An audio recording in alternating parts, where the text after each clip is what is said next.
శుభోదయం మిత్రులారా, వార్తా కథనంపై విశ్లేషణ కార్యక్రమం టీజీటీవీ మార్నింగ్ న్యూస్ కు స్వాగతం. నేను మీ జర్నలిస్ట్ సత్య. ముందుగా రాష్ట్రంలో జరుగుతున్నటువంటి రాజకీయ పరిణామాలు, అదేవిధంగా ప్రధాన వార్తలను కనుక గమనించినట్టయితే నేడు అసెంబ్లీ సమావేశాలు ప్రారంభం కాబోతా ఉన్నాయి. జల హక్కుల ఏదైతే జల దోపిడీ, అదేవిధంగా కృష్ణా నదిపై తెలంగాణ గల జల హక్కుల గురించి మరి కూలంకషంగా చర్చించడానికి, అదేవిధంగా పాలమూరు రంగారెడ్డి ప్రాజెక్ట్ ఏదైతే ఉన్నదో ఎత్తిపోతల పథకం, దానికి సంబంధించి 90% పనులు బీఆర్ఎస్ ప్రభుత్వ హయాంలో పూర్తయినప్పటికీ కూడా 10% పనులను ఎందుకు పూర్తి చేయలేకపోతా ఉన్నది.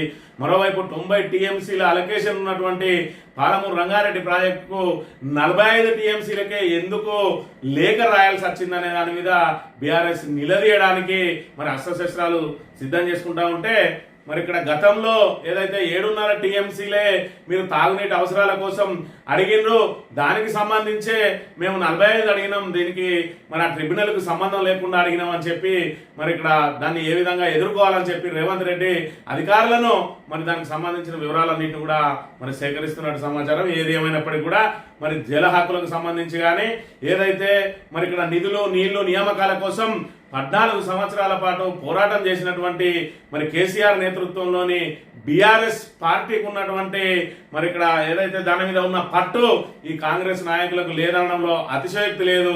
ఏది ఏమైనా కూడా మరి బీఆర్ఎస్ కనుక మరి చర్చకు సంపూర్ణ అవకాశం ఇచ్చినట్టయితే కాంగ్రెస్ మరి ఇక్కడ ఖచ్చితంగా డిఫెన్స్ లో పడ్డట్టే. కాంగ్రెస్ ఇందులో నుంచి బయటపడడం అనేది మరి ఏదైతే ఎదురుదాడి చేయడం ద్వారానో, మరి పదే అడ్డుదలగడం ద్వారానో, లేకపోతే విషయాన్ని తప్పుదో పట్టించడం ద్వారానో మాత్రమే తప్పించుకోగలుగుతుంది. కానీ ఎట్టి పరిస్థితుల్లో కూడా బీఆర్ఎస్ లేవనెత్తే అంశాలకు మాత్రం వాళ్ళ దగ్గర సమాధానం లేదు. మరి ఇక్కడ సంవత్సరం క్రితం డిపిఆర్ తిప్పి పంపితే ఇప్పటి వరకు దాన్ని ఎందుకు గోప్యంగా ఉంచిండ్రు, మళ్ళీ ఎందుకు దాన్ని డిపిఆర్ కోసం ప్రయత్నం చేయలేదు. మరి ఇక్కడ ఏదైతే మూలిగే నక్క మీద తాటిపండు పడ్డట్టు నిన్నటి రోజునే పర్యావరణ అనుమతులు ఇవ్వము అని చెప్పి కూడా మరి ఇక్కడ ఆల్రెడీ మళ్ళీ ఫైల్ను తిప్పి పంపిన పరిస్థితి మనం ఇక్కడ చూడవచ్చు. అంటే కాంగ్రెస్ ప్రభుత్వ వైఫల్యాలు, మరి ఇక్కడ వీళ్ళ అవగాహన లేమి, మరి ఇక్కడ వీళ్ళకు సంబంధించిన ఏదైతే వీళ్ళకు ఆ ప్రజా సమస్యల పట్ల పరిష్కారం పట్ల చిత్తశుద్ధి లేనితనం పూర్తిగా బయటపడతా ఉన్నదని చెప్పి ప్రతిపక్షాలు ఆరోపణ చేస్తూ ఉంటే, మరి ఇక్కడ బయట ప్రగల్భాలు వలికినటువంటి రేవంత్ రెడ్డి ఏదైతే బజార్ భాషతోటి చిల్లర భాషతోటి మరి ఇక్కడ నోటికొచ్చిన మాటలు మాట్లాడినటువంటి రేవంత్ రెడ్డి ఇవాళ కేసీఆర్ నేరుగా అసెంబ్లీలో అడుగుపెట్టబోతా ఉన్నాడు. మరి ఈ రోజు జరిగే సమావేశంలో వాదోపవాదాలు ఏమి ఉండకపోవచ్చు, సంతాప తీర్మానాలు, ఆ తర్వాత మరి ఇక్కడ బీఎస్సీ సమావేశం ఉంటుంది. 2వ తేదీన జరిగే అసెంబ్లీ సమావేశాలు మాత్రమే రసవత్తరంగా సాగబోతాయి. ఇవాళ ఏదో మొక్కుబడిగా ఈ రోజు మొదటి రోజు సమావేశం జరగబోతా ఉన్నది. ఏది ఏమైనప్పటికీ కూడా ఈ సమావేశాల నుంచి గట్టెక్కడం కాంగ్రెస్ కు మరి ఇక్కడ అగ్ని పరీక్షగా మారిందని చెప్పడంలో మాత్రం అతిశయోక్తి లేదు. మంథని నియోజకవర్గానికి సంబంధించి మంథని మాజీ ఎమ్మెల్యే పుట్టా మధుకర్ గారు మరి ఇక్కడ మహనీయుల చరిత్రను మంథని ప్రజానీకంతో పాటు యావత్ రాష్ట్రానికి తెలియజేసే ఒక కార్యక్రమాన్ని మరి ఇక్కడ తీసుకున్నారు. ఇప్పటికే మంథనిలో మహనీయుల విగ్రహాలను ఏర్పాటు చేసి ట్యాంక్ బండ్ను తలదన్నే విధంగా మంథని లోపలికి మనం ఎంటర్ అవుతా ఉన్నాం అనంటే మరి ఇక్కడ సర్దార్ సర్వాయి బాపన్న, పివి నరసింహారావు, అదే విధంగా మరి ఇక్కడ ఏదైతే ఏకలవ్య విగ్రహాలు, అదే విధంగా బీసీ కమిషన్ ఇచ్చిన మండల్ కమిషన్ ఏర్పాటు చేసినటువంటి ఆ బీపీ మండల్ విగ్రహం, ఇలా అనేక విగ్రహాలను ఏర్పాటు చేసిండు. జ్యోతిరావు పూలే, అదేవిధంగా అంబేద్కర్, వీటన్నిటిని కూడా ఏర్పాటు చేసి ఇలా మహనీయుల చరిత్రను మంతని ప్రజలకు వివరించి వాళ్ళ చైతన్యవంతం చేసే కార్యక్రమం ఏదైతే చేస్తా ఉన్నాడో, చదువుల తల్లి అయినటువంటి జ్యోతిబా పూలే సతీమణి సావిత్రిబాయి పూలే గారు మరి ఇక్కడ భారతదేశంలో మొట్టమొదటి మహిళా ఉపాధ్యాయురాలు. మరి ఆమె చరిత్రను మరి ఇక్కడ ఏదైతే రాష్ట్ర వ్యాప్తంగా మరి మహిళా లోకానికి తెలియజేసి విద్యార్థులకు తెలియజేసి ఆమె స్ఫూర్తిని రగిలించే కార్యక్రమంలో భాగంగా నిన్న రోజున మరి ఇక్కడ హైదరాబాద్ లో వ్యాస రచన పోటీలను ఏర్పాటు చేయడం జరిగింది. మరి ఇక్కడ జనవరి 3వ తేదీన ఏదైతే మాతా సావిత్రిబాయి పూలే గారి 195వ జన్మదినోత్సవం జరుపుకోబోతున్న ఏదైతే జయంతిని జరుపుకోబోతా ఉన్నామో ఆ జయంతిని పురస్కరించుకొని వాళ్ళకు బహుమతులు ఇచ్చే కార్యక్రమాన్ని ఏదైతే మహిళా లోకానికి స్ఫూర్తినిచ్చే విధంగా ప్రభుత్వ డిగ్రీ కళాశాలలో చదువుతున్నటువంటి సుమారు 500 మంది పాల్గొన్నారు. హైదరాబాద్ లోని సిఎస్బి ఐఏఎస్ సెంటర్ లో మరి ఎగ్జామ్లు నిర్వహించిండ్రు. దీనిలో సుమారు 500 మంది విద్యార్థినులు పరీక్షలు రాసిండ్రు. ఈ పరీక్షల సందర్భంగా వాళ్ళందరికీ కూడా పార్టిసిపెంట్ సర్టిఫికెట్లు కూడా అందజేయడం జరిగింది. మరి వాళ్ళందరికీ ఏదైతే వాళ్ళకి సంబంధించి పూర్తి స్థాయిలో మరి వాళ్ళకు ఐఏఎస్ అకాడమీ మరి ఇక్కడ నడిపినటువంటి బాలలత గారు, ఆమె కూడా ఈ కార్యక్రమాన్ని హోస్ట్ గా వ్యవహరించారు. మరి ఇక్కడ దీని ప్రథమ బహుమతి 50,000 నగదు బహుమతి, ద్వితీయ బహుమతి 25,000, తృతీయ బహుమతి వచ్చేసి మరి ఇక్కడ 15,000, మరి అదేవిధంగా కన్సలేషన్ బహుమతుల కింద 5,000 నగదు, ఐదుగురికి 5,000 చొప్పున మరి బహుమతి ప్రదానం చేయడానికి 3వ తేదీన దాన్ని మూల్యాంకనం చేసిన తర్వాత చెల్లించనున్నారు. ఈ సందర్భంగా మరి ఇక్కడ మాజీ ఎమ్మెల్యే పుట్ట మధుకర్ గారు మాట్లాడిన అంశాన్ని కూడా ఒకసారి చూసినట్టయితే, వ్యాసరచన పోటీలో రాయడానికి విచ్చేసిన రాష్ట్రంలో ఉన్న నలుమూలల నుంచి ప్రభుత్వ డిగ్రీ కాలేజీలలో చదువుకునే మీరందరూ ఇవాళ మీ యొక్క మేధస్సును ఈ రాష్ట్రంలో ఒకసారి పరీక్షించుకోవడానికి మా పిలుపు మేరకు పుట్టలింగమ్మ చారిటబుల్ ట్రస్ట్ ఆధ్వర్యంలో మా బీసీ లెక్చరర్స్ అసోసియేషన్ వారి సౌజన్యంతో మిత్రులు నందకుమార్ గారు, మిత్రులు డాక్టర్ బాల శ్రీనివాస్ గారు, మేమంతా కూడా ఈ దేశంలో చదువుల తల్లి మహాత్మా సావిత్రిబాయి పూలే కంప్యూటర్లలో ప్రతిరోజు భారతదేశంలో విద్య ద్వారానే అసమానతలు తొలుగుతాయని చెప్పి తన భార్యకు ముందుగా అక్షరాభ్యాసం నేర్పించి మహిళలకు, మరి ఇక్కడ బ్రాహ్మణ మహిళలకు కూడా విద్య దూరంగా ఉండేది. ఆ రోజులలో బ్రిటిష్ సామ్రాజ్యం ఉన్న రోజులలో కూడా బ్రాహ్మణ మహిళలు కూడా ఏదైతే వివక్ష గురైండు, అలాంటిది అసలు విద్య అనేది మహిళలకు దూరంగా ఉండేది. మరి తన భార్యకే విద్య నేర్పి తన భార్య ద్వారా మరి ఇక్కడ ఆడవాళ్ళందరికీ కూడా విద్యను నేర్పించి విద్యతోటి అసమానతలు తొలుగుతాయని చెప్పి మరి 1800 సంవత్సరంలోనే మహాత్మా జ్యోతిబా పూలే గారు విద్యను ఒక విప్లవంగా తీసుకొచ్చిన వ్యక్తి. అలాంటి వ్యక్తి పేరున ఇవాళ టీచర్స్ డే జరుపుకోవాలి. కానీ ఇవాళ ఆధిపత్య సమాజం డాక్టర్ సర్వేపల్లి రాధాకృష్ణన్ ఆయన మరి ఇక్కడ ఏదైతే ఉపరాష్ట్రపతిగా చేసింది కాబట్టి ఆయనకు సంబంధించి ఆయన జన్మదినాన్ని ఇవాళ టీచర్స్ డేగా జరుపుకుంటా ఉన్నది. 1831లో జన్మించినటువంటి మరి ఇక్కడ వీళ్ళు ఇవాళ విద్య అనేదాన్ని విద్యతోటే మరి ఇక్కడ సమాజం స్థాపించబడుతుంది. విద్య ద్వారానే మరి ఇక్కడ వ్యక్తులు మరి ఏదైతే అసమానతలు రూపుమాపుతాయి, వ్యక్తులందరూ సమానమైన వస్తుందని ఆ రోజుల్లోనే గుర్తించి మన తన భార్యకు విద్య నేర్పుతుంది. ఆ రోజు సావిత్రిబాయి పూలే అనేకమైనటువంటి అవమానాలను ఎదుర్కొని మరి ఆ అవమానాలన్నింటి కూడా దాటుకుంటూ ఈ రోజు విద్యాదానం చేసినటువంటి సావిత్రిబాయి పూలే ఆమె జీవిత చరిత్రను తెలుసుకోవాల్సిన అవసరం అందరి మీద ఉన్నది. ఇలా మహనీయులను స్ఫూర్తితోటి మనం ముందుకు పోవాలని చెప్పి ఆ మహనీయుల స్ఫూర్తి మంథని వరకే పరిమితం కాకుండా హైదరాబాద్ వరకు తీసుకెళ్లి హైదరాబాద్ లో మరి అక్కడ సమావేశం ఏర్పాటు చేసి చుట్టుపక్కల రాష్ట్రంలో నలుమూలల్లో ఉన్న ప్రభుత్వ డిగ్రీ కళాశాల నుంచి విద్యార్థులను తీసుకుని వచ్చి వాళ్ళకు వ్యాసరచన పోటీలను ఏర్పాటు చేసిండ్రు.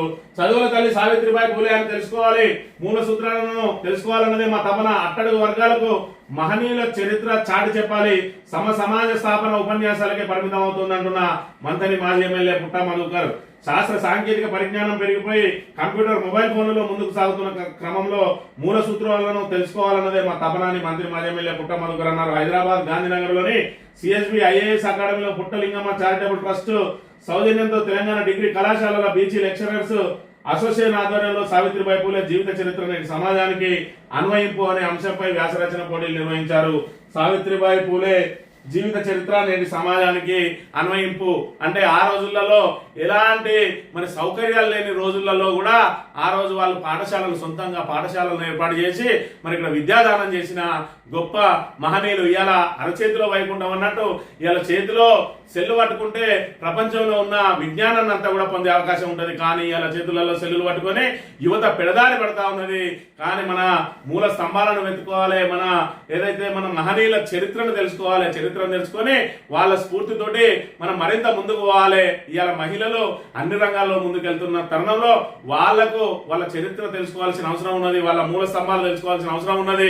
ఇవాళ ఖచ్చితంగా ఆర్థికంగా, సామాజికంగా, రాజకీయంగా మహిళలు మన పురుషులతో సమానంగా ఏ విధంగా అయితే దూసుకుపోయే అవకాశాలు ఉన్నాయో వాటన్నింటినీ కూడా సద్వినియోగం చేసుకుని ముందుకు సాగి ఇవాళ భారతదేశాన్ని ముందుకు నడిపించాల్సిన బాధ్యత కూడా మహిళల మీద ఉన్నదని చాటి చెప్పి వాళ్ళని చైతన్యవంతులను చేయడానికి ఏర్పాటు చేసిన వ్యాస రచన పోటీలో సుమారు 500 మంది రాష్ట్రం నలుమూలల నుంచి వచ్చి ఇవాళ సావిత్రిబాయి పూలే జీవిత చరిత్ర మరి ఇక్కడ దాని మీద నిర్వహించినటువంటి వ్యాస రచన పోటీలలో పాల్గొన్న వాళ్ళందరికీ కూడా జనవరి 3వ తేదీన మాతా సావిత్రిబాయి పూలే 195వ జయంతి సందర్భంగా వాళ్ళందరికీ హైదరాబాద్ లో మరి ఇక్కడ బహుమతులు ప్రదానం చేయబడుతుంది. ప్రథమ బహుమతి 50,000, ద్వితీయ బహుమతి 25,000, తృతీయ బహుమతి 15,000, ఐదుగురికి కన్సోలేషన్ కింద 5,000 నగదు బహుమతులు అందజేసి మరి ఇక్కడ రాబోయే రోజులలో దీన్ని మరింత విస్తరింపజేసి మహనీయుల చరిత్రను తెలుసుకోవడానికి మరి ఇలాంటి కార్యక్రమాలు రాష్ట్ర వ్యాప్తంగా నిర్వహిస్తా అని చెప్పి ఖచ్చితంగా మహనీయుల చరిత్రతోటి స్ఫూర్తి పొందాలి, చైతన్యం పొందాలి. మరి ఇక్కడ ఆధిపత్య కులాల చేతుల్లో అనగారిన వర్గాలు ఏవైతే ఉన్నాయో వాళ్ళు సమసమాజం స్థాపన కోసం, సమానత్వం కోసం ఖచ్చితంగా చరిత్ర తెలుసుకొని ముందుకు సాగాలని చెప్పి ఆయన పిలుపునిచ్చిన అంశాన్ని కూడా మనం ఇక్కడ చూడవచ్చు. వార్తా కథనాలను కనుక పరిశీలించినట్లయితే ముందుగా నమస్తే తెలంగాణలో ప్రతిపక్షం రిపేర్, అధికార పక్షం అండర్ రిపేర్, బయట తొడగొట్టి తీరా జబ్బలు జారేస్తున్న కాంగ్రెస్ నేటికి అసెంబ్లీ ఎజెండాను సిద్ధం చేయని ప్రభుత్వం. బీఆర్ఎస్ ఎమ్మెల్యేలకు ఇప్పటికే కేసీఆర్ దిశానిర్దేశం, కనీసం యువ ఎమ్మెల్యేలకు శిక్షణ ఇవ్వని సీఎం. సభ కొనసాగకుండా ముగించడంపైనే కసరత్తు. ప్రాజెక్టులు, జల వివాదాలపై తక్కువ చర్చకే మొగ్గు. కృష్ణా జలాల పంపిణీలో 299 టీఎంసీల పాయింట్ నే ముందు పెట్టి చర్చ పొడిగించాలని కాంగ్రెస్ నిర్ణయం. అంతకు మించిపోతే దొరికిపోతామని ఆందోళన. గత అసెంబ్లీలో నీళ్ల చర్చపై హరీష్ రావు ఉతికారేసిన విషయాన్ని గుర్తు చేసుకుంటున్న మంత్రులు. ఇక కేసీఆర్ వస్తే చెడు కూడా ఆడుకుంటారనే భయం. తొలి రోజు సంతాప తీర్మానాలు, డిప్యూటీ స్పీకర్ ఎన్నికల నోటిఫికేషన్ బీఎస్సీ సమావేశానికి మాత్రమే పరిమితం. మరి ఆ తర్వాత మళ్ళీ 3 రోజులు వాయిదా వేసి జనవరి 2 నుంచి మరి అసెంబ్లీ సమావేశాలు కొనసాగిస్తారు. మరి ఈ రోజు అసెంబ్లీ సమావేశాలకు హాజరు కావడానికి ఆల్రెడీ కేసీఆర్ మరి ఎర్రవెల్లి ఫామ్ హౌస్ నుంచి నందినగర్ నివాసానికి చేరుకున్నారు. మరి అలా చూసుకున్నట్టయితే మరి ఇక్కడ జల హక్కులకు సంబంధించి కానీ, మరి ఆంధ్ర చేస్తున్న జలదోపిడికి సంబంధించి కానీ బీఆర్ఎస్ అందించే ప్రశ్నలకు సమాధానాలు ఉన్నాయా కాంగ్రెస్ దగ్గర అంటే ఇదేదో బహిరంగ సభలలో మరి ఇక్కడ బూతులు మాట్లాడినట్టు కాదు. ఇలా అసెంబ్లీలో సమాధానాలు చెప్పడం అంటే మరి గతంలో చూసినాం అసెంబ్లీ సమావేశంలో ఏదైతే నీళ్ల మీద చర్చ జరిగిన రోజున హరీష్ రావే మరి చెడు కూడా ఆడుకుంటే ఇవాళ కేసీఆర్ వస్తే పరిస్థితి ఏంది?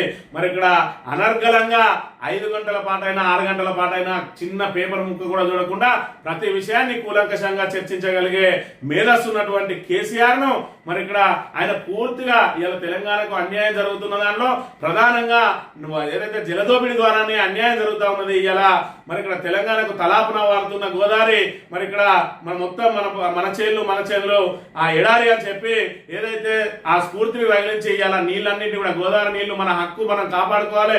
మన గోదావరిలో కేటాయించిన నీటి వాటానంతా కూడా వాడుకోవడం కోసం కాళేశ్వరం లాంటి బృహత్తరమైన ప్రాజెక్టును కట్టి ఇవాళ రాష్ట్ర వ్యాప్తంగా మరి ఏటికి ఎదిరేది నీళ్లను పైకెక్కించి ఇవాళ ప్రపంచంలోనే అతి పొడవైన ఎత్తిపోతల పథకానికి శ్రీకారం చుట్టి 3 ఏళ్లలోనే పూర్తి చేసినటువంటి కేసీఆర్ ఔన్నత్యాన్ని ఇవాళ నోటికొచ్చినట్టు మాట్లాడుతున్న రేవంత్ రెడ్డి ఇవాళ సభలో రా అని తొడగొట్టిండు. ఇవాళ రేపటి రోజున ఆయనకు మైకి ఇవ్వకపోతే జనం చీకొట్టడం ఖాయం అనే విషయాన్ని మనం ఇక్కడ గమనించాలి. మరి ఇక్కడ సబ్జెక్టు లేనోళ్ళే పూర్తిగా ఏదైతే విషయం మీకున్నప్పుడు పబ్లిసిటీ పీక్ ఉంటుందట. మరి 2 తాబేదారు పత్రికలు పట్టుకుని ఇప్పటిదాకా గప్పాలు కొట్టుకుంటున్న రేవంత్ రెడ్డి రేపటి రోజున కేసీఆర్ గారు సంధించే ప్రశ్నలకు ఏ విధమైన సమాధానం చెప్తారు? ఇప్పటి వరకు 299 టీఎంసీలు కేసీఆర్ సంతకం చేయడం మూలంగానే మరి ఇక్కడ కృష్ణా జిల్లాలో మన వాటా తగ్గిందని చెప్పి ఏదైతే అవర్ణాలు వేసుకుంటూ వస్తా ఉన్నాడో రేపటి రోజున కేసీఆర్ చెప్పే సమాధానాలకు దిమ్మ తిరిగి ఆయన సంధించే ప్రశ్నలకు సమాధానం లేక మరి ఇక్కడ ఏ విధంగా విలవిలలాడుతారు అని చెప్పి మరి ఇక్కడ అసెంబ్లీ సమావేశాలు చూడడానికి రాష్ట్ర వ్యాప్తంగా ఉన్నటువంటి ప్రజలందరూ కూడా సమాయత్తం అవుతా ఉన్నారు. మరి నేటి సమావేశం ఏదైతే ఉన్నదో దానికి సంబంధించి కేవలం సంతాప తీర్మానాలు, అదేవిధంగా డిప్యూటీ స్పీకర్ ఎన్నికకు సంబంధించి నోటిఫికేషన్, ఆ తర్వాత తర్వాత బిఎస్సి మీటింగ్ పెట్టి మరి ఇక్కడ ఏదైతే అసెంబ్లీని జనవరి 2కు వాయిదా వేస్తారు. జనవరి 2వ తేదీన ఉంటది వాడి వేడి చర్చ అనేది. దానికోసమే తెలంగాణ ప్రజానీకం ఎదురు చూస్తా ఉన్నది. గతంలో బీఆర్ఎస్ హయాంలో చూసుకున్నట్టయితే ప్రతిపక్షాలకు కోరినంత సమయం ఇచ్చేది కేసీఆర్. దీని మీద మాట్లాడగలిగితే మాట్లాడండి, మీకు పవర్ పాయింట్ ప్రజెంటేషన్ ద్వారా కూడా చెప్తారు. కాళేశ్వరం ప్రాజెక్టు సంబంధించి మరి పవర్ పాయింట్ ప్రజెంటేషన్ ద్వారా మరి ఇక్కడ యావత్ తెలంగాణ ప్రజానికి అందరికి కూడా మరి అసెంబ్లీ వేదికగా చూపించిన వ్యక్తి ఇవాళ దాన్ని కాపీ కొట్టి మేము కూడా పవర్ పాయింట్ ప్రజెంటేషన్ ఇస్తామంటా ఉన్నారు. మీరు పవర్ పాయింట్ ప్రజెంటేషన్ కాదు, మీరు దాని మీద కూలంకషంగా ఏం చెప్పినా వినడానికి బీఆర్ఎస్ సిద్ధంగా ఉన్నది. బీఆర్ఎస్ సంధించే ప్రశ్నలకు మీ నుంచి సమాధానాలు రాబట్టడానికి కూడా సిద్ధంగా ఉన్నది. కాకపోతే సభను ఆర్డర్లో నడిపే ధైర్యం మీకున్నదా, కేసీఆర్ సంధించే ప్రశ్నలను ఎదుర్కొనే దమ్ము మీకున్నదా అనేది ఇప్పుడు తెలంగాణ ప్రజానీకం ఎదురు చూడబోతా ఉన్నది. మరి వారు వన్ సైడే అని మరి ఇక్కడ కాంగ్రెస్ చేతులు ఎత్తేస్తుందా, లేదంటే మరి ఇక్కడ ఏదైతే చివరి వరకు పోరాటం చేస్తుందా? 2వ తేదీన జరిగే అసెంబ్లీ మరి సమావేశాలను చూడాలి మనం. ఇక పాలమూరు విలన్ కాంగ్రెసే. కృష్ణా జలాల విషయంలో బాబు చెప్పినట్టే రేవంత్ ఆడుతున్నాడు అంటున్న కేసీఆర్ కు పేరు వస్తుందనే సాగునీటి ప్రాజెక్టులను రేవంత్ రెడ్డి పండబెట్టిండు. కాంగ్రెస్ ఎక్కడుంటే అక్కడ ప్రోగ్రెస్ రైతు బంధు పాలన పోయి తెలంగాణ రాష్ట్రంలో రాబందుల పాలన వచ్చింది. యూరియా కోసం రైతులు అధికారుల కాలు పట్టుకునే దుస్థితి తెచ్చిండు. రేవంత్ ధ్యాసంతా భూదండాలపైనే తప్ప గ్యారంటీల అమలుపై లేదు. రేవంత్ రెడ్డి దమ్ముంటే యూరియా ఇస్తానని, హామీలు అమలు చేస్తానని శపథం చేయంటున్న కేటీఆర్. నాగర్ కర్నూలులో సర్పంచ్లకు సన్మానం అని చెప్పి మరి ఇక్కడ చూసుకున్నట్టే పాలమూరు విలువలు ఖచ్చితంగా కాంగ్రెస్ కృష్ణా జలాల విషయంలో మరి ఇక్కడ బాబు చెప్పినట్టే రేవంత్ ఆడుతా ఉన్నాడు అని చెప్పి కేటీఆర్ ఆరోపణలు చేస్తా ఉన్నాడు. రేవంత్ రెడ్డి నువ్వు ముఖ్యమంత్రి కాబట్టి బరాబర్ శపథం చేయి, ఒక్క రైతు కూడా యూరియా కష్టం లేకుండా చేస్తానని శపథం చేయి. దమ్ముంటే మహిళలందరికీ నెలకి 2500 కొత్త సంవత్సరం కానుక ఇస్తానని శపథం చేయి. సంక్రాంతి నుంచి తులం బంగారం ఇస్తానని శపథం చేయి. ముసలిళ్లకు 4000 పెన్షన్ ఇస్తానని శపథం చేయి. మరి ఇక్కడ కేసీఆర్ ను అధికారంలోకి రానియా, నేను రాజకీయాల్లో ఉన్నంత వరకు అని చెప్పేదైతే శపథం చేస్తా ఉన్నాడో, కేసీఆర్ ఆనవాళ్ళని తుడిపేస్తాను ఏదైతే శపథం చేస్తా ఉన్నాడో, నువ్వు ముఖ్యమంత్రివి, నీకు దమ్ము ధైర్యం ఉంటే నువ్వు ఇచ్చిన హామీలను అమలు చేస్తా అని శపథం చేయని చెప్పి ఎద్దావా చేస్తున్న పరిస్థితిని కూడా మనం ఇక్కడ గమనించాలి. ఇక ల్యాండ్ బ్యాంకులో తెలంగాణ టాపట. కేసీఆర్ ముందు చూపు ఫలితం. గత బీఆర్ఎస్ సర్కార్ హయాంలో పరిశ్రమలకు 1,50,000 ఎకరాలు సిద్ధం. సమైక్య పాలనలో వివక్షతో ఏపీలో ఇండస్ట్రియల్ పార్కులన్నీ ఏర్పాటు. కేంద్ర వాణిజ్య పరిశ్రమల శాఖ ఆధీనంలో DPIIT నివేదికలో వెల్లడి. మరి ఇక్కడ చూసుకున్నట్లయితే ల్యాండ్ బ్యాంక్ లో తెలంగాణ టాపట. ల్యాండ్ బ్యాంక్ మీన్స్ ఇవాళ TGIIC దగ్గర ఏదైతే భూములు ఉన్నాయో మరి ఇక్కడ తెలంగాణలో పరిశ్రమల స్థాపనకు వచ్చినప్పుడు అప్పుడే భూములకు మళ్ళీ భూసేకరణ చేసి మరి ఆ భూసేకరణలో అనేక మరి ఇబ్బందులు ఎదురు కావడం, దాంతో మరి ఇక్కడ పరిశ్రమల స్థాపనకు ఆలస్యం కావడం, ఆ పరిశ్రమలు మరి తిరిగి వెళ్ళడం ఇలాంటివి ఉండకుండా ముందే మనం కనుక మరి పారిశ్రామిక వాడలుగా భూములన్నింటినీ కూడా ఏదైతే సమకూర్చుకొని పెట్టుకొని ఉన్నట్టయి ఉంటే మరి పరిశ్రమల స్థాపనకు అనుకూలంగా ఉంటుందని చెప్పి మరి ఏదైతే 10 సంవత్సరాల నుంచి మరి ఇక్కడ బీఆర్ఎస్ భూములను సేకరించి పరిశ్రమల కోసం పెట్టుకొని ఉన్నది. దాంతో ఇవాళ తెలంగాణలోనే టాప్, తెలంగాణ భారతదేశంలోనే టాప్ లో ఉన్న పరిస్థితి. ఇప్పుడు 1,00,000కు పైగా ఎకరాలు తెలంగాణ చేతిలో ఉన్నది. మరి ఇక్కడ మొన్న చూసిన 14,000 ఎకరాలు ఏదైతే ఉన్నదో మరి ఇక్కడ గ్రీన్ ఫార్మసీ తోటి మరి ఇక్కడ ఫార్మాసిటీ ఏర్పాటు చేద్దామని చేస్తే దాన్ని ఫ్యూచర్ సిటీ అని చెప్పి దాని పక్కన రియల్ ఎస్టేట్ వ్యాపారానికి తెరలేపిండు ఇలా రేవంత్ రెడ్డి. ఇలా ఫ్యూచర్ సిటీని న్యూయార్క్ కంటే ధీటుగా చేస్తా అంటాడు. 2 సంవత్సరాలు అయితే ఒక్క ఇటుక కట్టినవా, ఒక్క ఇటుక వేర్చి ఒక్క నిర్మాణం చేసినవా? ఈ 10% పనులు పూర్తి చేసి పాలమూరు రంగారెడ్డి పనులను పూర్తి చేయవా అంటే ఏదైతే కాలువలకు మరి ఇక్కడ టెండర్లు పిలిచి ఆ టెండర్లు రద్దు చేసినావు. అదే టెండర్లు కొనసాగించినట్టయితే ఇప్పటికీ పాలమూరుకు సంబంధించిన అనుసంధానం చేసేటువంటి ఆ కెనాల్స్ అన్ని పూర్తయ్యేది ఈ 2 సంవత్సరాలలో. మరి వీటిని రద్దు చేస్తే మళ్ళీ టెండర్ విలువకపోతే ఆ కెనాలు తవ్వకపోయే, ఇవాళ ఒక ఎకరా కూడా నీళ్లు రాకపోయే. 90% పూర్తి చేసినటువంటి పాలమూరు రంగారెడ్డి నీ సొంత జాగా, నీ గడ్డ, నేను పాలమూరు పులిబిడ్డని అంటావు. ఇలా పాలమూరుకు మరి అన్యాయం చేస్తున్నది ఎవరో? ఇలా పాలమూరు ప్రజలు ఎవరినైనా చెప్తారు. ఇలా పాలమూరు అంటే వలసల జిల్లా. ఆ వలసల జిల్లాను మరి ఇక్కడ పచ్చటి పంట పొలాలు పండించుకునే జిల్లాగా మారిస్తే ఇవాళ నువ్వు ఆ చిన్న పెండింగ్ పనులను పూర్తి చేయలేక మళ్ళా వాళ్ళను వలసపోయే విధంగా వాళ్ళ భూములన్నీ లాక్కొని మరి అక్కడ ఫార్మా కంపెనీలు ఏర్పాటు చేయడానికి మరి ఇక్కడ వాళ్ళ నెత్తి మీద ఎక్కి తాండా వాడుతా ఉన్నాడు రేవంత్ రెడ్డి అనే విషయాన్ని కూడా మనం ఇక్కడ చూడవచ్చు. సాక్షి దినపత్రిక విషయానికి వస్తే వింటర్ లో వాటర్ వార్, నదీ జలాల పంపిణీ ప్రధాన ఎజెండాగా నేటి నుంచి అసెంబ్లీ శీతాకాల సమావేశాలు. ప్రత్యేక చర్చ కింద కృష్ణా జలాల అంశంపై వాడి వేడి చర్చ ఏమున్నది? వార్ వన్ సైడే. ఇవాళ హరీష్ రావు మాట్లాడే మాటలకి, హరీష్ రావు సంధించే ప్రశ్నలకి హరీష్ రావు గత ప్రభుత్వంలో మరి ఏమేం చేసిండ్రు, ఈ ప్రాజెక్టులకు సంబంధించి, ఈ డిపిఆర్లకు సంబంధించి ఏమేం చేసిండ్రు, మీరు ఏమేం చేయాల్సి ఉండే, ఏ విధంగా విలువైన అని చెప్పి ఆయన ఏదైతే మాట్లాడిండో చుట్టూ 10 మంది మంత్రులు లేచి మన ఆయనను ఏదైతే ఆ సబ్జెక్టు లేకుండా ఆటంకం కలిగించే ప్రయత్నం చేసిరు. ఆయన వాయిస్ అనేది ప్రజలకు చేరకుండా ఆయన ప్రశ్నల నుంచి తప్పించుకోవడానికి మరి పదే ఆటంకపరిచిండు. కానీ కేసీఆర్ ను ఆటంకపరచాలంటే కూడా మరి ఇక్కడ మంత్రులు ధైర్యం చేయరు. ఖచ్చితంగా కేసీఆర్ వాగ్దాటికి మరి విలవిలలాడాల్సిందే. మరి ఇది జనవరి 2 రోజున ఆవిష్కృతం కాబోతున్నటువంటి అసెంబ్లీ సమావేశాలు మరి ఇక్కడ హర్రర్ సినిమా కంటే ఎక్కువగా ఆసక్తిగా చూసే అవకాశం ఉన్నది తెలంగాణ ప్రజానీకం అంతా. మళ్ళొకసారి కేసీఆర్ మరి ఇక్కడ ఏదైతే విశ్వరూపాన్ని ఇటు కాంగ్రెస్ చూడబోతా ఉన్నది. ప్రజలందరూ కూడా కేసీఆర్ ఏదైతే మాట్లాడితే వినాలని చెప్పి ఏదైతే ఎదురు చూస్తా ఉన్నారో ఆ సమయం రానే వచ్చిందనే విషయాన్ని కూడా మనం ఇక్కడ గమనించాలి. ఇక పాలమూరుకు కేంద్రం సస్యమిరట పర్యావరణ అనుమతుల జారీకి కేంద్ర పర్యావరణ శాఖ నిరాకరణ. వనశక్తి కేసులో సుప్రీంకోర్టు సడలింపులు ఈ ప్రాజెక్టు వర్తించమని తాజాగా స్పష్టీకరణ. దీంతో ఉటావున ఢిల్లీకి వెళ్లి కేంద్ర మంత్రి కలిసేందుకు యత్నించినటువంటి రాష్ట్ర మంత్రి ఉత్తమ్ కుమార్ రెడ్డి ఆయన అందుబాటులోకి రాకపోవడంతో ఉత్తమ్ పర్యటన వాయిదా. సుప్రీంకోర్టును ఆశ్రయించడమే మార్గం అంటున్న అధికార వర్గాలు. మరి ఇక్కడ కేంద్రంతో సఖ్యతగా మెదులుతున్నాం మేము, మరి ఇక్కడ మీరు కేంద్రంతో పోట్లాట పెట్టుకొని మనకి ఏది రాకుండా చేసిండు అన్నాడు. 2 సంవత్సరాల నుంచి పెద్దన్న అనుకుంటా తిరిగితే పెద్దన్న మొండి చెయ్య చూపెడతా ఉన్నాడు. తెలంగాణకు 2 బడ్జెట్లలో 0 నిధులు కేటాయించిండు. ఇవాళ కనీసం మరి ఇక్కడ పర్యావరణ అనుమతులకు సంబంధించి మరి ఇక్కడ ఆల్రెడీ స్టార్ట్ అయిన ప్రాజెక్టులకు మరి ఇక్కడ పర్యావరణ అనుమతులు ఇవ్వకూడదు అన్నదాన్ని సుప్రీంకోర్టు సడలింపించింది. ఏదైతే వనశక్తి కేసులున్నట మరి వనశక్తి వర్సెస్ యూనియన్ ఆఫ్ ఇండియా కేసులో ఇచ్చిన తీర్పుకు ఇటీవల సుప్రీంకోర్టు చేసిన సడలింపులు పాలమూరు రంగారెడ్డి ప్రాజెక్టుకు వర్తించవట. మరి ఇక్కడ గతంలో చూసుకున్నట్టయితే వనశక్తికి సంబంధించి అక్కడ ఏదైతే మీరు ఆల్రెడీ ప్రాజెక్టు ప్రారంభించిన తర్వాత పర్యావరణ అనుమతులు ఇవ్వము అని చెప్పి ఏదైతే కేంద్రం నిరాకరించిందో సుప్రీంకోర్టు మరి ఆ వనశక్తి యూనియన్ ఆఫ్ ఇండియా ఆ కేసులో వాళ్ళకి సడలింపించిందట. కానీ అది సడలింపించింది కానీ మీ ప్రాజెక్టు మాత్రం ఆ సడలింపు వర్తించదు అని చెప్పి కేంద్రం చెప్తా ఉన్నది.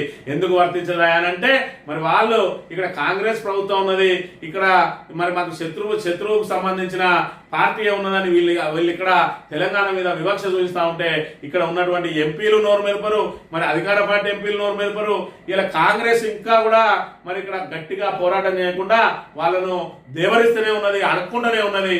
అయినా వాళ్ళు మరి ఇక్కడ ఎంగిల్ చేత కూడా కాకిని కొట్టడానికి సిద్ధంగా లేదు. ఇలా తెలంగాణకు సంబంధించిన కాకిని ఎంగిల్ చేత కూడా కొట్టడానికి సిద్ధంగా లేదు ఇలా బీజేపీ పార్టీ. అయినప్పటికీ కూడా పోరాటం చేయడంలో మరి ఇక్కడ కాంగ్రెస్ ప్రభుత్వం మాత్రం విఫలమవుతూనే ఉన్నది. పాలమూరుపై పగ, కాళేశ్వరంపై కక్ష. నాగర్ కర్నూలు సభలో సీఎం రేవంత్ రెడ్డిపై కేటీఆర్ ఆగ్రహం. హామీలు అమలు చేయాలని అడిగితే సీఎం బూతులు తిడతా ఉన్నాడు. ఆయనకు వచ్చింది కదా ఒక్కటే, దాంతోటే ఇవాళ ఏదో మరి ఇక్కడ మీసం మెలేసినందుకు వాడు పుట్ట దగ్గర సచ్చినందుకు అన్నట్టు ఇవాళ ఏదైతే కేసీఆర్ గద్దెదించడానికి అనేక కుట్రలు కుతంత్రాలు జరిగినాయి. ఏదైతే సోకాళ్ళు కుహనా మేధావులు అందరూ కూడా మరి ఇక్కడ కక్ష కట్టి ఇవాళ ఏదైతే కల్వకుంట్ల కుటుంబం అని చెప్పి పదే అసత్య ఆరోపణలు చేసి మరి కొన్ని యూట్యూబ్ ఛానళ్ళు కూడా ఎవరైతే వాళ్ళని దగ్గరికి వెళ్తలేరని మాట్లాడతలేరని ఈ చిన్న కారణాలతో అలిగిన వాళ్ళంతా కూడా పెద్ద ఎలిగేషన్లు చేసి ఇవాళ అనుభవిస్తా ఉన్నారు వాళ్ళందరూ. ఏదైతే కేసీఆరే కరెక్ట్, కేసీఆర్ తోటే తెలంగాణ అభివృద్ధి సాధ్యమైంది. ఇలా కాంగ్రెస్ కనుక ఇంకో 10 ఏళ్ళు ఉన్నట్టయితే మరి ఇక్కడ బీహార్ కంటే అధ్వానంగా మారుతుంది తెలంగాణ పరిస్థితి అని చెప్పి ఇప్పటికే తేలిపోయింది. ఈ 3 సంవత్సరాలు ఎట్లా గడుస్తుందిరా దేవుడా అని చెప్పి మేధావులు కూడా ఎదురు చూస్తా ఉన్నారు. అవునన్నా కాదన్నా బీఆర్ఎస్ఏ తెలంగాణకు శ్రీరామ రక్ష అని చెప్పి మరి అందరూ డిసైడ్ అయిపోయిన పరిస్థితి కూడా మనం చూడవచ్చు. ఈ ఆంధ్రజ్యోతి విషయానికి వస్తే నీళ్లతో నిప్పులు, నేటి నుంచి అసెంబ్లీ శీతాకాల సమావేశాలు, సాగునీటి ప్రాజెక్టులపైన చర్చ. పాలమూరు రంగారెడ్డిపై ప్రతిపక్ష బీఆర్ఎస్ గరంగరం. కేసీఆర్ సభకు వస్తే సాగునీటిపై చర్చకు సిద్ధమన్న సీఎం, తాము చర్చకు సిద్ధంగానే ఉన్నామన్న కేటీఆర్. హరీష్ సభను ఉందాగా నడుపుతాం అంటున్న మంత్రి శ్రీధర్ బాబు సర్కార్ వైఫల్యాన్ని ఎండగడతామంటున్న బీజేపీ నేత ఎల్ఏటి నేడు సభలో మొదట డిప్యూటీ స్పీకర్ ఎన్నిక పలు బిల్లులను సభ ముందు ఉంచనున్న ప్రభుత్వం ఇటీవల మరణించిన మాజీ సభ్యులకు సంతాపాలు. మరి సభను ఉందాగా నడుపుతామంటున్నట శ్రీధర్ బాబు. మరి ఉందాగా అంటే ఇన్ని రోజులు సభను ఉందాగా నడపలేదని చెప్పి ఒప్పుకున్నట్టే మరి మీకు సబ్జెక్టు లేదు కాబట్టి మరి ఇక్కడ మీరు అందరూ కూడా మరి ఏదైతే పదే అబ్జెక్షన్లు చేసుకుంటా ఇవాళ సభను తప్పుదో పట్టించే ప్రయత్నం చేస్తా ఉన్నారు, ప్రతిపక్షం గొంతు నొక్కే ప్రయత్నం చేస్తా ఉన్నారు. ఏమైందంటే టైం అంటాడు, మరి అక్కడ ఉన్న స్పీకర్ ఎవరైతే ఉన్నారో మరి ఇక్కడ మీకు ప్రతిపక్ష నేతగా మీకు గింతే టైం అంటాడు. ప్రజా సమస్యలను చర్చించడానికి గింతే టైం అని ఎందుకు టైం బాండ్ పెట్టుకోవాలి? అవసరమైతే వారం రోజులు నడిపే సమావేశాలను 15 రోజులు నడిపినా మంచిదే, కానీ ప్రజా సమస్యలను చర్చించబడే మరి ఇక్కడ సభలో ప్రతిపక్షానికి పూర్తి సమయం కూడా పదే మైకులు కడి చేస్తూ ఇలా ప్రజా సమస్యలు పరిష్కారానికి నోచుకోకుండా ప్రజా సమస్యలు మరి ఇక్కడ ప్రభుత్వం దృష్టికి తీసుకురాకుండా ప్రజల దృష్టికి తీసుకురాకుండా మరి ఇక్కడ ఇలా అడ్డుకోవడం మూలంగా మరి ఏదైతే ప్రభుత్వం ప్రజల దృష్టిలో పలచనైతుందే తప్ప మరి ఇక్కడ ఆ అసెంబ్లీ నుంచి తప్పించుకుపోయినంత మాత్రాన వాళ్ళకు ఏదైతే వేదికలు లేవనుకోవద్దు. ఖచ్చితంగా జనబాధుల్లోకి వచ్చి మిమ్మల్ని ఎండగడుతూనే ఉన్నారు. ఇలా కేసీఆర్ ను కనుక మీరు అడ్డుకున్నట్టయితే రేపటి రోజున ఆయనకు మైకులు కనుక కడిగేసినట్టయితే మొత్తం కాంగ్రెస్ అబాస్ పాలవుతుంది. ఇప్పుడు ఏదో విధంగా అయితే కాంగ్రెస్ మీద మరి ఇక్కడ పూర్తి స్థాయిలో ఏదో పీకల్లోతూ మరి ఇక్కడ కోపంతో ఉన్నారో జనాలు, రేపు కేసీఆర్ మైక్ కడి చేస్తే ఖచ్చితంగా కాంగ్రెస్ ను పొందబెట్టడానికి అదే ప్రధాన కారణం అవుతుందనే విషయాన్ని కూడా మనం ఇక్కడ గమనించాలి. శ్రీశైలానికి మార్చడంతో పాలమూరు రంగారెడ్డి పూర్తవలేదు. బీఆర్ఎస్ చేసిన అన్యాయాన్ని ఎండగట్టాలి, జూరాల నుంచి చేపట్టి ఉంటే పూర్తయ్యాలంటున్న సీఎం రేవంత్. బీఆర్ఎస్ ద్రోహంతో పాటు కాంగ్రెస్ చొరవను సమగ్ర పీపీడీతో వివరించాలని అధికారులకు ఆదేశం. ఎందుకంటే ఈయనకు దాంట్లో సబ్జెక్ట్ తెలియదు. గోదావరి బేసిన్ ఏదైతే దేవాదుల ప్రాజెక్టు ఏ బేసిన్ ఉంటుందో కూడా తెలియదు. మరి ఇక్కడ పాలం ఏదే మన నల్లమల ఎందులో దేని కింద వస్తుందో కూడా తెలియదు. మరి పవర్ పాయింట్ ప్రజెంటేషన్ ఇవ్వాలంటే అది మామూలు విషయం కాదు. మరి ఇక్కడ ఏదైతే ఆ వెన్నతోడు పెట్టిన విద్య కేసీఆర్ కు నీళ్లకు సంబంధించిన అంశాన్ని ఇవాళ గోదావరి, కృష్ణ, పెన్న ఏ నదికి సంబంధించిన అయినా దానికి సంబంధించి ఏ ట్రిబ్యునల్ ఎప్పుడెప్పుడు ఏమేమి తీర్పులు ఇచ్చినాయి, సుప్రీంకోర్టులో ఏం తీర్పులు వచ్చినాయి, మన జలవాటా ఎంత, మనం వాడుకునేది ఎంత, మనం వాడుకోవాల్సింది ఎంత, మనం ఎక్కడ ప్రాజెక్టు కడితే ఎంత వాడుకోగలుగుతామని చెప్పి మరి ఇక్కడ దాని మీద పూర్తి స్థాయి పట్టున్న కేసీఆర్ ఎక్కడ ఇవాళ అడ్డగోలుగా మరి వాళ్ళను వీళ్ళను తొక్కుకుంటూ వచ్చి ఏదైతే మరి ఇక్కడ డబ్బు సంచులతోటి అక్రమంగా సంపాదించిన సంపాదనతోటి ఢిల్లీకి సంచులు మోసి పదవులు కొనుక్కున్న రేవంత్ రెడ్డి ఎక్కడ ఇవాళ శ్రీశైలానికి మార్చడంతో మరి ఇక్కడ పాలమూరు రంగారెడ్డి పూర్తయ్యలేదట.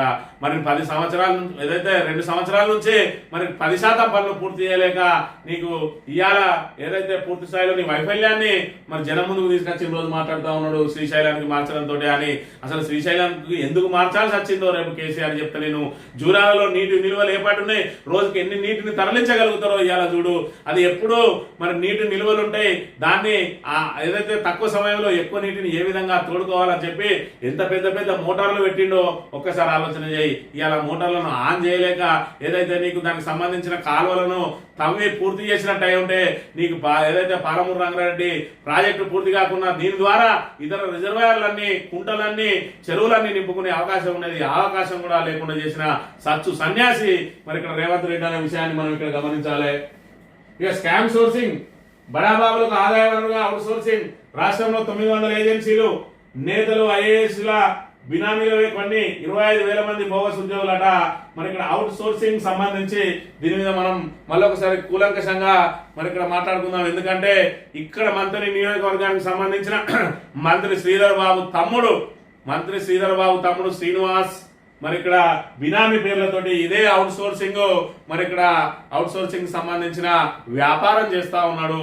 ఇవాళ రామగుండం ఏదైతే మెడికల్ కాలేజ్ ఉన్నదో అందులో మరి ఇక్కడ అనేక మంది బోగస్ ఉద్యోగులను పెట్టుకొని వాళ్ళకి సంబంధించిన జీతాలన్నీ కూడా స్వాహా చేస్తా ఉన్నాడు. ఇక్కడ నుంచి ఆదిలాబాద్ రాక మరి ఇక్కడ సుమారు 15-20 మరి ఇక్కడ ప్రభుత్వ సంస్థలలో అవుట్ సోర్సింగ్ మరి ఏజెన్సీలు తీసుకొని బినామీ పేర్లతో నడిపిస్తూ ఏదైతే లక్షలాది రూపాయలు భోంచేస్తా ఉన్నారో దానికి సంబంధించిన పూర్తి వివరాలు కూడా త్వరలో అందరికీ బట్టబయలు చేస్తాం. పబ్లో డ్రగ్స్ క్లబ్ హైదరాబాద్ లో పబ్లో తనిఖీలు 8 మందికి పాజిటివ్ కేసు నమోదు. మరో ఘటనలో డ్రగ్స్ విక్రయిస్తున్న 3 అరెస్టు. సరస్ ఎండిఎంఏ సీజ్. బెంగళూరులో డ్రగ్స్ గోడౌన్లట 55 కోట్ల 88 లక్షల విలువైన డ్రగ్స్ పట్టివేత. ఏదైతే అధికారం చేపట్టిన మొదటి రోజు నుంచి చెప్తూనే ఉన్నాడు రేవంత్ రెడ్డి, డ్రగ్స్ ను ఉక్కు బాధంతో అణచివేస్తాం. ఇక్కడనే మరి ఇక్కడ దేశవ్యాప్తంగా సరఫరా చేసే మరి లిక్విడ్ డ్రగ్స్ మరి ఏదైతే నిర్మాణమే ఇక్కడ దాని ఏదైతే తయారీ పరిశ్రమే ఇక్కడ స్థాపించబడ్డది. ఇవాళ అనేక పంప్స్లలో డ్రగ్స్ దందా నడుస్తా ఉన్నది. డ్రగ్స్ యథావిధిగా మరి ఇక్కడ పెద్ద నడుస్తూనే ఉన్నది. ఏదో ఈగల్ టీం అని పెట్టిండు. ఆ ఈగల్ టీం అని పెట్టి 2 ఏళ్ల నుంచి డ్రగ్స్ ను అరికట్టలేని మరి చేతగాని ప్రభుత్వం మరి ఇక్కడ రేవంత్ రెడ్డి ప్రభుత్వం అనే విషయాన్ని కూడా మనం ఇక్కడ గమనించాలి. ఏప్రిల్ నుంచి జీరాంజీ పాత ఉపాధి చట్టం కటాఫ్ తేదీపై త్వరలోనే కేంద్ర నోటిఫికేషన్. చట్టం అమలుకు రాష్ట్రాల బిల్లు ఆమోదించుకోవాలి. 40% వాటా భరించాల్సి రావడమే కారణం. వివి జీరాంజీపై ప్రతిపక్షాల పోరు ఫలిస్తుందా? కేంద్రం వెనక్కి నగ్గుతుందా లేక ముందుకైనా? కొత్త పథకంలో ఇప్పటి జోరుతో పనులు సాగిన రాష్ట్రాలను లబ్ధిదారులను వేధిస్తున్న ప్రశ్నలు ఎన్నో అని చెప్పి మరి ఇక్కడ గతంలో ఏదైతే మహాత్మా గాంధీ జాతీయ ఉపాధి హామీ పథకాన్ని ప్రస్తుతం ఏం చేసిందంటే విబి జీరాంజీ, అంటే విబి అంటే వికసిత్ భారత్, జీరాంజీ అంటే guarantee for Rozgar Ajeevika mission Grameen అని చెప్పి ఇక్కడ విబి జీరాంజీ అంటే ఇక్కడ రామ్ అనే అది రావడం కోసం ఇక్కడ ఆర్ఏఎం అంటే రోజ్గార్ ఆజీవికా మిషన్ అని రామ్ అని రావడం కోసం జీ రామ్జీ అని అంటే రామనామం స్మరిస్తే ఖచ్చితంగా బీజేపీ గుర్తొస్తుంది. మరి అదే విధంగా ఏదైతే మహాత్మా గాంధీ అని చెప్పి చెప్తే గాంధీ వారసులుగా చెలామణి అవుతున్నటువంటి ఇలా కాంగ్రెస్ మరి ఇక్కడ సోనియా గాంధీ కానీ, రాహుల్ గాంధీ కానీ, ప్రియాంక గాంధీ కానీ మరి ఈ గాంధీకి సంబంధం లేకున్నా ఈ గాంధీ కోమటి మరి వీళ్ళు వచ్చేసి ఏదైతే పార్సీ అదే విధంగా బ్రాహ్మణ మిక్స్డ్ కుటుంబం, ఆ తర్వాత మళ్ళా పార్సీ అదే విధంగా బ్రాహ్మణ నుంచి ఇటు క్రిస్టియన్ మరి ఇక్కడ ఈ 3 మతాలు కలిసి ఉన్నటువంటిది ఈ గాంధీ కుటుంబం. మరి ఆ గాంధీ ఏమో ప్యూర్ కోమటి. మరి ఇక్కడ ఏదైతే ఫిరోజ్ గాంధీ ఏదైతే ఉన్నారో ఆయన మరి ఇక్కడ పార్సీకి సంబంధించిన ముస్లిము, ఆయన పేరు ఫిరోజ్ గండి అట. దాన్ని తర్వాత గాంధీగా మార్చి దానికి అనేక రకాలైన మరి ఇక్కడ కట్టుకథలు అల్లిరు. ఏదైతే ఇందిరాగాంధీని పెళ్లాడే సమయంలో నెహ్రూ మరి ఇక్కడ అబ్జెక్షన్ చేసిండు, పార్సీకి నా బిడ్డను ఇయ్యని అబ్జెక్షన్ చేస్తే గాంధీ మరి ఆయనను ఏదైతే వారసునిగా చేసుకున్నాడు అంటే దత్తత చేసుకొని ఆయనకు తన పేరునిచ్చిండు ఫిరోజ్ గాంధీ ఆయన అన్నాడు. ఇదంతా చరిత్రలో ఇదంతా తప్పు, ఇది కట్టుకథలు మాత్రమే. ఫిరోజ్ గాంధీ అన్నది గాంధీకి వారసత్వంగా వచ్చిన గాంధీ కాదు, ఆయన ఫిరోజ్ గండి అంట. ఆ ఫిరోజ్ గండి రాబోయే కాలంలో రాను గాంధీగా మారింది. మరి ఇక్కడ వీళ్ళు ఏదైతే బ్రాహ్మణులుగా చెలామణి అవుతా ఉన్నారు, ఇటు క్రిస్టియను, ఇటు ముస్లిము, ఇటు పార్సీ ముస్లిము, ఇటు క్రిస్టియను, ఇటు బ్రాహ్మణు 3 మతాలు కలిసి ఉన్నటువంటి మరి ఇక్కడ ఏదైతే రాహుల్ గాంధీ, ప్రియాంక గాంధీ కష్టపడికి 3 మతాల సమ్మేళనంతో ఉన్నారు వాళ్ళు. అయినప్పటికీ కూడా మేము బ్రాహ్మణ అని చెప్పుకుంటూ మరి ఇక్కడ మహాత్మా గాంధీ వారసులుగా చెలామణి అవుతా ఉన్నారు. ఇవాళ జీరాంజీ అని చెప్పి ఉపాధి హామీ పథకానికి తీసుకురావడానికి ప్రధాన కారణం మరి రామనామం స్మరిస్తే బీజేపీ గుర్తొస్తుంది, గాంధీ స్మరిస్తే ఖచ్చితంగా కాంగ్రెస్ గుర్తొస్తుంది అని చెప్పి ఆ కాంగ్రెస్ ఆనవాళ్ళు లేకుండా చేస్తా ఉన్నది. ఇక్కడ ఏదైతే మరి కేసీఆర్ ఆనవాళ్ళు లేకుండా చేస్తా అని చెప్పి రేవంత్ రెడ్డి ఏదైతే విర్రవీగుతా ఉన్నాడో ఇక్కడ ఓవరాల్ గా దేశంలోనే కాంగ్రెస్ గాంధీ వారసత్వాన్ని మరి ఆనవాళ్ళు లేకుండా చేసుకుంటూ వస్తా ఉన్నాడు మోడీ అని మరి ఈ జీరాంజీని బట్టి చూడవచ్చు. ఎందుకంటే ఉపాధి హామీ పథకం అనేది భారతదేశ వ్యాప్తంగా అనేక మంది పేదవాళ్లకు మరి ఇక్కడ చేరువైన పథకం. ఖచ్చితంగా ఉపాధి హామీ లేని ఊరుండదు. కనీసం ప్రతి ఊర్లో 200 నుంచి 300 మంది, ఎంత చిన్న విలేజ్ అయినా కూడా 100 నుంచి 110, 120 మంది అయినా ఈ ఉపాధి హామీ ద్వారా ఖచ్చితంగా లబ్ధి పొందుతారు. అలాంటి ఉపాధి హామీ పథకంలో రామనామం కనుక స్మరిస్తే ఖచ్చితంగా బీజేపీనే గుర్తొస్తుంది. మరి రేపటి రోజున వాళ్ళకి ఎన్నికలకు మరి ఇక్కడ అనుకూలంగా ఉంటుందని చెప్పి మరి ఎన్ఆర్ఈజీఎస్ ని తీసేసి విబి జీరాంజీని తీసుకుని వచ్చిన అంశాన్ని అయితే మనం ఇక్కడ చూడవచ్చు. 50,000 నిరసనలపై అధ్యయనం అట. ఉద్యమాల కారణాలు, ఆర్థిక అంశాలు, డిమాండ్లు, తెర వెనుక సూత్రధారులు, తుది ఫలితంపై సమగ్ర విశ్లేషణ, రాష్ట్రాలు కేంద్రపాలిత ప్రాంతాలకు కేంద్రం ఆదేశాలట. భవిష్యత్తులో ఆందోళనలు నిరోధించడానికి కార్యాచరణ అని చెప్పి 50 ఏళ్ల ఎందుకు నిరసనలు ప్రారంభమైనాయి, దాని ద్వారా ఏ విధంగా మళ్ళీ అరికట్టగలిగింది, దాని ఎన్నుకున్న సూత్రధారులు ఏంది, అసలు నిరసనలు చేయడానికి ప్రధాన కారణం ఏంది, అవి మరి పరిష్కారం పొందినాయా లేదంటే నిరసనలు వేరే రాజకీయంగా ఉపయోగించుకున్నారా, రాబోయే రోజులలో ఏదైనా నిరసనలు ఎదురైనట్టయితే దాన్ని ఏ విధంగా అరికట్టాలనే దాని మీద 50 ఏళ్ల నిరసనల మీద అధ్యయనం చేయడానికి మరి ఇక్కడ కేంద్రం ఆదేశాలు జారీ చేసిందంట. ఈనాడు దినపత్రిక విషయానికి వస్తే ప్రపంచ ర్యాపిడ్ చెస్ లో అర్జున్ హంపి కంచుమోతాట. మరి కాంస్య పథకాలను మరి ఇక్కడ వీళ్ళు ఏదైతే తెలుగు గ్రాండ్ మాస్టర్ కోనేరు హంపి అర్జున్ ఇరిగేసి ప్రపంచ చెస్లో మరి చాలా చక్కనాలతో ఫిడే ప్రపంచ ర్యాపిడ్ చెస్లో కాంస్య పథకాలను సాధించింది అని చెప్పి చెప్తున్న పరిస్థితి. వాడి వేడికి వేలాయ నేటి నుంచి అసెంబ్లీ సమావేశాలు. తొలి రోజు సభ ముందుకు బిల్లులు అట. నదీ జలాలపై ప్రధాన దృష్టి. సమర్థమైన అధికార విపక్షాలు భారత సవాళ్లను తీర్చుకొడదాం. పూర్తి ఆధారాలతో సిద్ధంగా అండి. అసెంబ్లీ నేపథ్యంలో అధికారులకు సీఎం రేవంత్ రెడ్డి దిశానిర్దేశం. పూర్తి ఆధారాలతో సిద్ధం కావాల్సింది రేవంత్ రెడ్డి, పూర్తి ఆధారాలతో సిద్ధం కావాల్సింది ఉత్తమ్ కుమార్ రెడ్డి.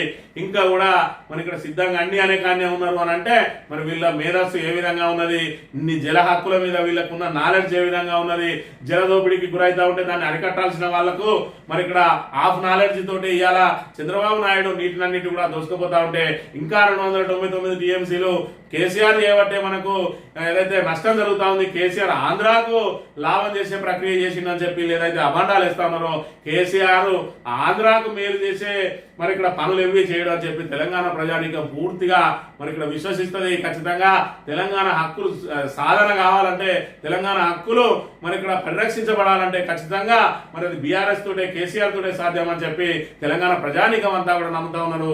దానికి బలమైన పునాది వేస్తుంది ఇలా కాంగ్రెస్. ఎందుకంటే కాంగ్రెస్ అస్తవ్యస్త పాలనతోటి, అసమర్థ పాలనతోటి, హాఫ్ నాలెడ్జ్ తోటి ఇవాళ తెలంగాణను పూర్తిగా భ్రష్టు పట్టిస్తున్న తరుణంలో కేసీఆర్ మరింత బలమైన నేతగా ఇలా తెలంగాణ ప్రజల ముందుకు రాబోతా ఉన్నాడు.